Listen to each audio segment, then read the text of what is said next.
താടി മീശ രൂപങ്ങൾ പിഴുതെടുത്ത് ക്രൂര പീഡനത്തിന് വിധേയമാക്കിയ വാരിയം കുന്നനോട് വെള്ളക്കാരൻ അവസാന ഓഫർ വെച്ചു.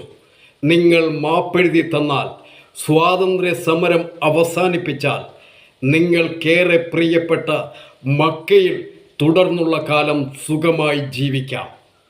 വർദ്ധിത വീര്യത്തോടെ ബ്രിട്ടീഷുകാരൻ്റെ മുഖത്തേക്ക് വിരൽ ചൂണ്ടിക്കൊണ്ട് വാരിയൻ കുന്നൻ പറഞ്ഞു, മക്ക എനിക്കേറെ പ്രിയപ്പെട്ടതാണ്. എന്നാൽ ഞാൻ പിറന്നു വീണത് ഈ മണ്ണിലാണ്. ഇവിടെ ഞാൻ മരിച്ചു വീഴും. ഈ മണ്ണിൽ ഞാൻ ലയിക്കും. എൻ്റെ കണ്ണുകൾ മൂടിക്കെട്ടരുത്. പിന്നിൽ നിന്നല്ല, മുന്നിൽ നിന്ന് എൻ്റെ നെഞ്ചിലേക്ക് വെടിവെക്കണം.